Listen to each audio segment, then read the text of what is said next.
ನಾಗೇಂದ್ರ ಅವರ ರಾಜೀನಾಮೆ ವಿಚಾರದಲ್ಲಿ ಹಲವು ರೀತಿಯಲ್ಲಿ ಹಲವು ಬೇರೆ ಬೇರೆ ಬೇರೆ ರೀತಿಯಾದಂತ ಭಿನ್ನಗಳ ರೀತಿಯಲ್ಲೇನೆ ಚರ್ಚೆಗಳಾಗ್ತಾ ಇದೆ. ಮುಖ್ಯಮಂತ್ರಿಗಳು ಹೇಳಿದ್ರಂತೆ, ಡಿ.ಕೆ. ಶಿವಕುಮಾರ್ ಹೇಳಿದ್ರಂತೆ, ಈಗ ಹೊಸದಾಗಿ ನಡೀತಾ ಇದೆ. ಕಡೆ ಗಳಿಗೆಯಲ್ಲಿ ಸಚಿವ ಸ್ಥಾನ ಉಳಿಸಿಕೊಳ್ಳೋಕೆ ಕಸರತ್ತೆಲ್ಲ ಮಾಡಿದ್ದಾರೆ. ಬಳ್ಳಾರಿ ಲೋಕಸಭೆ ಗೆಲುವಿನ ರಕ್ಷಣೆ ಪಡೆಯೋಕೆ ನಾಗೇಂದ್ರ ಅವರು ಕಸರತ್ತನ್ನ ಮಾಡ್ಕೊಂಡಿದ್ರು.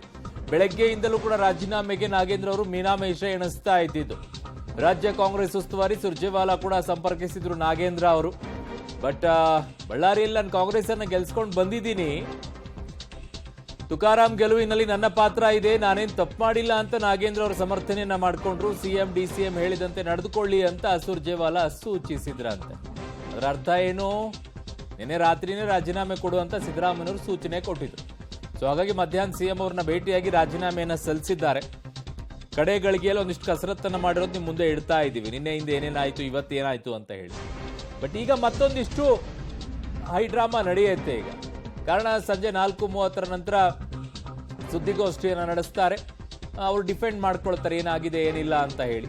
ಅವರು ಅದರಲ್ಲಿ ಇನ್ವಾಲ್ವ್ ಆಗಿದ್ದಾರೆ ಅನ್ನುವಂಥ ಆರೋಪ ಅಲ್ಲ, ಅವರೇ ಮಾಡಿದ್ದಾರೆ ಅನ್ನುವಂಥ ಆರೋಪ ಅಲ್ಲ, ಬೇರೆ ಇನ್ಯಾರೋ ಮಾಡಿರಲಿ, ಬಟ್ ಅದು ಜವಾಬ್ದಾರಿ ಅವ್ರು ಆಗ್ತಾರೆ. ಸೊ ಹಾಗಾಗಿ ಅವ್ರಿಗೆ ಸದ್ಯಕ್ಕಂತೂ ಈ ಹೊಣೆಯನ್ನು ಹೊತ್ಕೊಂಡು ಆಚೆ ಹೋಗ್ಬೇಕಾಗತ್ತೆ. ನನ್ನ ಸಹೋದ್ಯೋಗಿ ಸುಖೇಶ್ ಈಗ ಪೊಲಿಟಿಕಲ್ ಬ್ಯೂರೋದಿಂದ ನನ್ನ ಸಂಪರ್ಕಕ್ಕೆ ಸಿಗ್ತಾ ಇದ್ದಾರೆ. ಸುಖೇಶ್, ಏನೆಲ್ಲ ಬೆಳವಣಿಗೆಗಳಾಯ್ತು ಮುಖ್ಯಮಂತ್ರಿಗಳು ರಾಜೀನಾಮೆ ಕೊಡಿ ಅಂತ ಹೇಳಿದ ನಂತರ? ಸುಖೇಶ್, ಅರುಣ್, ಏನು ಇವತ್ತು ರಾಜೀನಾಮೆಗೆ ನಿನ್ನೆ ಸಿಎಂ ಸೂಚನೆಯನ್ನ ಕೊಟ್ಟಿದ್ರು. ಆ ಸೂಚನೆಯ ಹೊರತಾಗಿಯೂ ಕೂಡ ಇದುವರೆಗೂ ಕೂಡ ರಾಜೀನಾಮೆಯನ್ನ ಕೊಟ್ಟಿರ್ಲಿಲ್ಲ. ಆದ್ರೆ ತದನಂತರದಲ್ಲಿ ಸಾಕಷ್ಟು ಪ್ರಯತ್ನವನ್ನ ಮಾಡಿದ್ರು ಅನ್ನುವಂಥದ್ದು ಕಡೆಗಳಿಗೆ ಪ್ರಯತ್ನ ಭಾಗವಾಗಿ, ಅಂದ್ರೆ ರಾಜೀನಾಮೆ ಕೊಡದ ರೀತಿ, ಅಂದ್ರೆ ಏನು ಬಳ್ಳಾರಿಯಲ್ಲಿ ಲೋಕಸಭೆ ಚುನಾವಣೆಯನ್ನ ಗೆಲ್ಲಿಸಿಕೊಂಡು ಬರಲಾಗಿತ್ತು. ಗೆಲ್ಲಿಸಿಕೊಂಡು ಬಂದ ಹಿನ್ನೆಲೆಯಲ್ಲಿ ನಾನು ಸಚಿವನಾಗಿ ಗೆಲ್ಲಿಸಿಕೊಂಡು ಬಂದಿದ್ದೀನಿ ಅನ್ನುವಂಥ ಕಾರಣವನ್ನು ಕೂಡ ಒಂದು ಕ್ಲೈಮ್ ಮಾಡುವ ಪ್ರಯತ್ನವನ್ನ ರಾಜ್ಯ ಕಾಂಗ್ರೆಸ್ ಉಸ್ತುವಾರಿ ಕೂಡ ಆಗಿರ್ತಕ್ಕಂಥ ಸುರ್ಜೇವಾಲಾ ಅವರ ಬಳಿ ಮಾಡಿದ್ರು ಅನ್ನುವಂಥ ಮಾಹಿತಿ ಸಿಗ್ತಾ ಇರುವಂತದ್ದು. ಆದ್ರೆ ಅದು ಯಾವುದಕ್ಕೂ ಕೂಡ ಸಮರ್ಥನೆ ಅಲ್ಲ ಅನ್ನುವಂಥ ರೀತಿಯಲ್ಲಿ, ಅಂದ್ರೆ ಈಗ ಇಡೀ ಬೆಳವಣಿಗೆಯ ನಂತರದಲ್ಲಿ ಒಂದಷ್ಟು ಮುಜುಗರಗಳಾಗಬಹುದು, ಆ ಕಾರಣಕ್ಕೆ ರಾಜೀನಾಮೆ ಕೊಡಬೇಕಾಗುತ್ತೆ ಅನ್ನುವಂಥ ನಿಟ್ಟಿನಲ್ಲಿ ರಾಜೀನಾಮೆಯನ್ನೇ ಕೊಡಿ ಅಥವಾ ಸಿಎಂ ಡಿಸಿಎಂ ಏನ್ ಹೇಳ್ತಾರೆ ಅದನ್ನ ಪಾಲಿಸಿ ಅನ್ನುವಂತ ಸೂಚನೆಯನ್ನು ಕೂಡ ಎಐಸಿಸಿ ನಾಯಕರುಗಳು ಕೊಟ್ಟಿದ್ದಾರೆ ಅನ್ನುವಂಥದ್ದು. ಹಾಗಾಗಿ ಇವತ್ತು ಮಧ್ಯಾಹ್ನದೊಳಗೆ ರಾಜೀನಾಮೆ ಕೊಡಿ ಅಂತ ಹೇಳಿದ್ರು ಕೂಡ ಮಧ್ಯಾಹ್ನ 3 ಗಂಟೆವರೆಗೂ ಕೂಡ ನಾಗೇಂದ್ರ ಅವರು ತಮ್ಮ ಸಚಿವ ಸ್ಥಾನ ಉಳಿಸಿಕೊಳ್ಳಲು ಸಾಕಷ್ಟು ಕಸರತ್ತುಗಳನ್ನ ಮಾಡಿದ್ದಾರೆ ಅನ್ನುವಂಥ ಮಾಹಿತಿ ಕೂಡ ಸಿಗ್ತಾ ಇರುವಂತದ್ದು.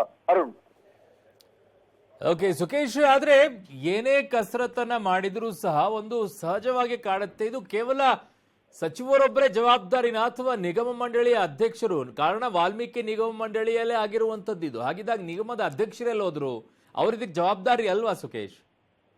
ಖಂಡಿತ ಜವಾಬ್ದಾರಿ ಹೌದು. ನಿಗಮದ ಅಧ್ಯಕ್ಷ ಅಂದ್ರೆ ಶಾಸಕರೊಬ್ಬರು ನಿಗಮದ ಅಧ್ಯಕ್ಷ ಆಗಿದ್ದಾರೆ. ಆದ್ರೆ ಅವ್ರ ಗಮನಕ್ಕೂ ವಿಷಯ ಬರದೇ ಇದೆಲ್ಲ ನಡೆದಿದೆ ಅನ್ನುವಂಥದ್ದು ಮೇಲ್ನೋಟಕ್ಕೇನೋ ಸರ್ಕಾರದ ಗಮನಕ್ಕೆ ಏನಾದ್ರು ಬಂದಿದೆಯಾ? ರಿಸೈನ್ ಅಲ್ವಾ ಆಗಿದ್ದಾಗ? ಖಂಡಿತ ಹೌದು, ಅವರು ರಿಸೈನ್ ಮಾಡ್ಬೇಕು ಅನ್ನೋದು ಅವ್ರ ಮೇಲೂ ಜವಾಬ್ದಾರಿ ಇರುತ್ತೆ. ಆದ್ರೆ ಅವ್ರಿಗೆ ಗೊತ್ತಿಲ್ಲದೆ ಅವ್ರನ್ನ ಓವರ್ಲಾಪ್ ಮಾಡಿದಾರ ಅನ್ನುವಂಥದ್ದು ಕೂಡ ತನಿಖೆಯಲ್ಲಿ ಗೊತ್ತಾಗಬೇಕಾಗಿರುವಂತದ್ದು. ಯಾಕಂದ್ರೆ ಅವ್ರಿಗೆ ಗೊತ್ತಿಲ್ಲದೆ ಅಥವಾ ಗಮನಕ್ಕೆ ತರದೆ ಏನಾದ್ರು ನಡೆದಿದೆಯಾ ಅನ್ನೋದ್ರ ಬಗ್ಗೆ ಪ್ರಶ್ನೆ ಆಗುತ್ತೆ. ಆದ್ರೆ ಸರ್ಕಾರದ ಮಟ್ಟದಲ್ಲಿ ಅಥವಾ ಪಕ್ಷದ ಮಟ್ಟದ ಚರ್ಚೆಯಲ್ಲಿ ಅವ್ರ ಬಗ್ಗೆ ಹೆಚ್ಚು ಏನೋ ಆ ರೀತಿಯ ಬೆಳವಣಿಗೆಯಲ್ಲಿ ಅವರು ಭಾಗವಹಿಸಿದ್ದಾರೆ ಅನ್ನುವಂತ ಯಾವುದೇ ರೀತಿಯ ಮಾಹಿತಿಗಳು ಸಿಕ್ಕಿಲ್ಲ ಇದುವರೆಗೆ ಅನ್ನುವಂತ ಮಾಹಿತಿ ಕೂಡ ಸಿಗ್ತಾ ಇರುವಂತದ್ದು. ಓಕೆ ಸುಖೇಶ್, ನಿಮ್ಮೆಲ್ಲ ಮಾಹಿತಿಗೆ ಧನ್ಯವಾದಗಳು.